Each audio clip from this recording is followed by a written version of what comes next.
Assalamualaikum warahmatullahi wabarakatuh. Perkenalkan, nama saya Dem Safarozak dan pada kesempatan kali ini saya akan menjelaskan terkait hak akses atau security matrix yang terdapat di dalam Odoo. Tentunya hal ini harus dapat dipahami karena tentunya akses Odoo yang merupakan software ERP ini dapat diakses oleh berbagai level sehingga kita harus memastikan bahwa ada batas-batas yang dapat diakses ataupun sebuah tindakan yang harus dibatasi dari tiap level sehingga adanya tingkat pengawasan ataupun tingkat kontrol yang terdapat dalam sebuah perusahaan. Dan di sini saya sebelumnya akan menjelaskan terlebih dahulu bahwa akan ada narasi sebuah perusahaan dalam sebuah penerapan software ERP-nya. Dan di sini saya menunjukkan bahwa untuk di perusahaan ini ada 4G dan Tomin yang merupakan pegawai dari sebuah divisi purchasing suatu retail. Pekerjaan yang dilakukan 4G adalah memimpin sebuah proyek purchasing yang dilakukan atas persetujuan manajer berdasarkan kebutuhan-kebutuhan yang didapatkan dari staf lapangan. Di sisi lain, Tomin memiliki tugas untuk melakukan observasi yang ditentukan oleh asesor untuk melakukan evaluasi vendor yang dimiliki perusahaan beserta mencari vendor supplier terbaru yang dapat bekerja sama dengan perusahaan. Jadi di sini dapat disimpulkan untuk awal pembacaan narasi ini bahwa untuk Cordy dan Tomin ini memiliki perbedaan tingkatan, namun di sini ada beberapa tidak linear satu sama lain. Jadi di sini bisa dipastikan ada dua divisi. Di sini ada dua posisi. Di sini ada dua posisi yang berbeda dari suatu perusahaan retail tersebut. Jadi di sini bisa disimpulkan untuk ininya adalah bahwa ada role-role yang terdapat dalam perusahaan tersebut, di mana di sini bisa dilihat bahwa ada purchasing manager, lalu keduanya ada purchasing supervisor, dan asesor yang saling berkoordinasi satu sama lain. Lalu di purchasing supervisor ini memiliki dua posisi di bawahnya, yaitu ada purchasing staff dan merchandiser. Dan untuk asesor ini ada agen. Dan di sini bisa dilihat bahwa untuk 4G sendiri termasuk dalam purchasing supervisor karena ada kata-kata keyword seperti memimpin sebuah proyek purchasing.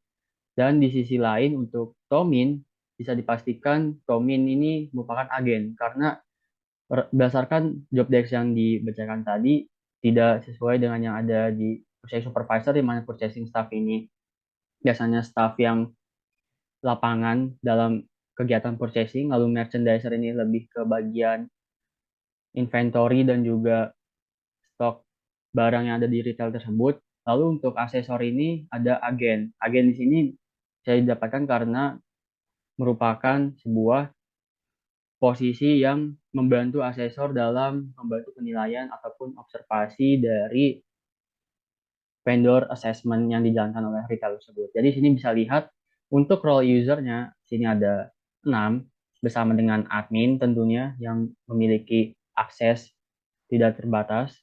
Jadi sini ada 6 dari sebuah divisi itu tuh. Pertama ada purchasing manager. Purchasing manager di sini memiliki akses untuk create itu untuk C yaitu membuat data, lalu untuk R merupakan read, lalu U merupakan update ataupun approval yang digunakan untuk melakukan write data dari yang sudah ada di database, lalu yang terakhir adalah delete. Jadi di sini bisa dilihat bahwa di sini merupakan akses dari suatu modul saja, yaitu modul purchase. Dan di modul purchase ini ada 4 side menu, yaitu ada orders, product, reporting, dan configuration. Dan untuk pada kesempatan kali ini saya hanya akan menjelaskan side menu yang lain yaitu ada products, reporting, dan configuration. Jadi di sini bisa dilihat bahwa untuk produk ini purchasing manager memiliki hak penuh untuk melakukan pembuatan, membaca, melakukan approval, dan terakhir adalah delete. Dan di sini ada beberapa hal-hal yang lainnya. Tentunya di bawah ini, tingkatan ini tidak ada akses untuk melakukan delete dari sebuah data. Nah, di sini bisa lihat bahwa agen tidak memiliki hak untuk membaca ataupun mengakses dari orders. Jadi nanti di sini bisa disesuaikan di softwarenya. Oke, selanjutnya saya akan melanjutkan ke sebuah software Odoo, nanti saya akan menerapkan hak akses yang sesuai dengan role user dari setiap orang masing-masing. Tentunya sebelum kita buat ini, tentunya kita akan membuat terlebih dahulu sebuah hak akses nama yang berada dalam perusahaan yang bisa dilihat seperti ini.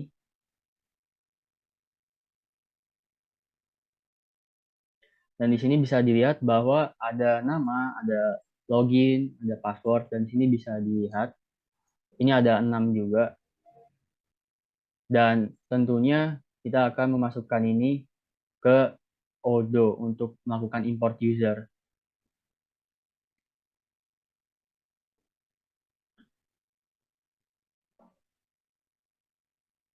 Dan tentunya dari sheet yang ada berada di Excel ini kita akan import ke Odoo-nya, tapi sebelum itu kita harus melakukan rename dulu supaya tidak terjadi kebingungan. Karena nanti dalam Odoo-nya sendiri akan diedit field-field yang harus dimasukkan. Baiklah, selanjutnya kita kembali ke Odoo.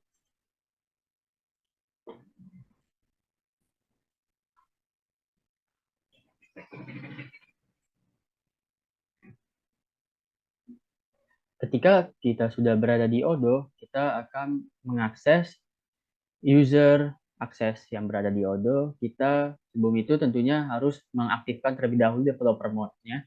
Namun jika teman-teman belum memiliki developer mode di Odoo-nya, kita bisa langsung ke setting. Lalu di sini kita bisa menggunakan search view untuk mencari developer. Dan teman-teman bisa melakukan aktivasi developer mode yang biasanya di atas di sini, aset dan tes aset. Karena saya sudah teraktivasi, jadi pilihan yang ada hanyalah deactivate. Selanjutnya kita akan melakukan kustomisasi akses user di Odoo. Kita akan mengakses menu dari users and company, lalu kita masuk ke users.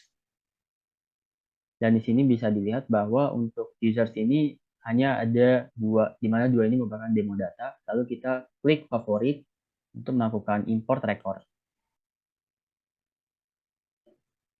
Di sini ada bagian users import file, tapi sebelum itu di sini juga bisa menggunakan CSV, di mana perbedaan dari Excel ini, CSV ini merupakan file yang kolom recordnya ini dipisahkan menggunakan separator yang biasanya koma, atau di sini singkatannya koma separator value. Dan perbedaannya hanya ada di nanti di bagian selanjutnya ketika akan ada pemilihan. Namun tentunya karena yang saya sudah save ini merupakan bagian Excel, jadi tidak perlu untuk edit field berdasarkan separator. Dan di sini bisa dilihat bahwa untuk file yang saya sudah buat sebelumnya, ini sudah dapat dibaca berdasarkan kolomnya dan juga akan ada pembacaan berdasarkan audio fieldnya. Karena sini sheet 2 bisa dilihat sebelumnya bahwa hanya ada isi dari role access, ini kita akan pindah melalui sheet ketiga. Dan di sini bisa lihat bahwa ada name, login, dan password yang sudah terdeteksi sebagai Odoo field, dan tentunya ketiga field ini yang diutamakan untuk menggunakan akses user di Odoo. Namun untuk selainnya seperti role-nya ataupun informasi tambahan itu opsional saja, hanya untuk keterangan. Jadi di sini bisa dilihat menurut saya sudah cukup dari namanya, login, dan juga password, lalu kita import. Di sini bisa lihat bahwa nama-nama yang tadi sudah ada di dalam internal users Odoo. Internal users ini merupakan users yang memiliki akses Odoo sepenuhnya di Odoo. Karena di Odoo ini ada 3, yaitu portal users, public users, dan juga internal users. Tentunya ketiga tersebut memiliki akses yang berbeda dan dibedakan satu sama lain. Baiklah, karena kita sudah memasukkan user-user yang sudah ada ini, lalu kita selanjutnya pergi ke groups. Dan ke group ini kita akan mencari akses grup ke purchase. Sini kita bisa menggunakan search view. Dan di sini bisa dilihat ada purchase administrator, dan purchase untuk user. Lalu kita akses ke purchase administrator. Dan di sini bisa dilihat bahwa untuk statusnya sini belum terkoneksi satu sama lain. Untuk yang data baru kita bisa mengakses access rights. Dan di sini bisa kita lihat untuk access right di sini sudah ada beberapa action yang biasanya dilakukan oleh purchase administrator. Dan di sini kita dapat mengecek role apa saja yang harus digunakan untuk administrator, lalu role-role apa saja yang harus diakses oleh user, yaitu role yang hanya memiliki keterbatasan selain dari admin. Untuk mengakses user, tentunya kita bisa mengakses odol lain. Untuk mengakses odol lain, kita bisa menggunakan incognito. Karena untuk login info sudah dimasukkan. Di sini kita memasukkan odol.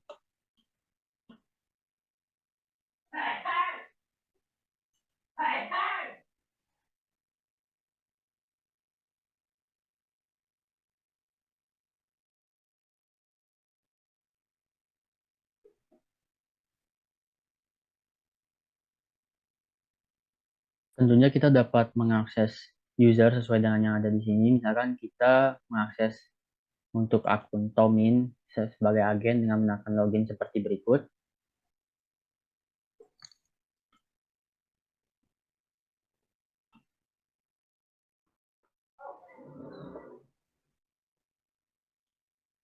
Dan di sini kita dapat bisa melihat bahwa untuk akun Tomin di sini sudah bisa terlihat bahwa sudah termasuk dalam sebuah odo.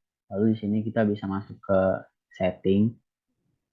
Namun tentunya bisa dilihat di sini tidak ada setting karena Tomin ini belum punya terkoneksi sebagai admin, dan untuk akun yang baru saja dimasukkan itu harus dikonekkan terlebih dahulu menggunakan admin. Jadi untuk akses utama dari user selain admin tidak akan memiliki akses untuk melakukan setting seperti itu. Tentunya kita akan balik lagi ke selanjutnya kita akan mengubah akses dari 4G, di mana tentunya 4G ini bisa dilihat untuk site modulnya dia mendapatkan akses untuk configuration, create, dan read. Namun bisa dilihat bahwa untuk template-nya sendiri ini hanya ada administrator dan juga user, maka dari itu kita bisa membuat grup baru. Bagaimana cara membuat grup baru? Kita bisa membuat grup baru, user and company, lalu kita ke grup, dan kita bisa menggunakan new group untuk posisi dari 4G. Dan ini untuk application-nya adalah untuk di bagian purchase kita search more. Di sini bisa dilihat di sini ada purchase, kita pilih purchase 1. Dan untuk name-nya adalah untuk purchase supervisor. Dan di sini bisa dilihat kita masukkan name dari 4G. Lalu kita select. Lalu selanjutnya kita masukkan inherit. Inherit ini nanti akan otomatis masuk ke grup-grup yang ada secara template. Misalkan di sini kita ingin memasukkan ke bagian purchase yang ada.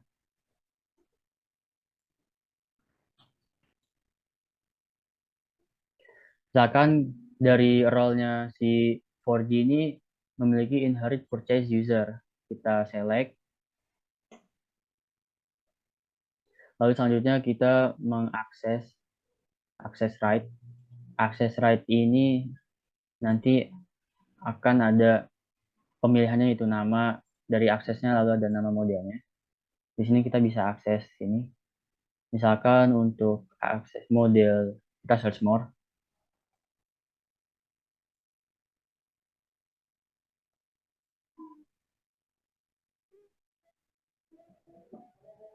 Kita cek di sini untuk modul purchase. Di sini bisa dilihat ada beberapa yang bisa diakses, tentunya ada PO, requisition, dan yang lain-lain. Kita akan memfokuskan untuk produk. Untuk produk sendiri, akses yang diperlukan adalah report. Untuk report ini bisa dilihat di Excel-nya hanya read. Jadi di sini kita gunakan untuk read. Lalu selanjutnya kita menambahkan akses lainnya. Di sini bisa dilihat ada selain purchase tadi, di sini juga ada produk template, produk, dan juga project. Tapi di sini bisa berdasarkan dari modelnya, kita hanya menggunakan produk template. Ini untuk akses dari menu produk yang berada di modul purchase. Dan di sini bisa dilihat dari Excel bahwa untuk purchasing supervisor ini adalah aksesnya hanya read. Selanjutnya menambahkan line lagi. Di sini untuk selanjutnya adalah configuration. Untuk configuration sendiri bisa kita melakukan search view. Dan di sini ada khusus untuk to do. Ini merupakan akses untuk konfigurasi. Sini kita centang. Dan bisa dilihat untuk supervisor sendiri mempunyai akses untuk read.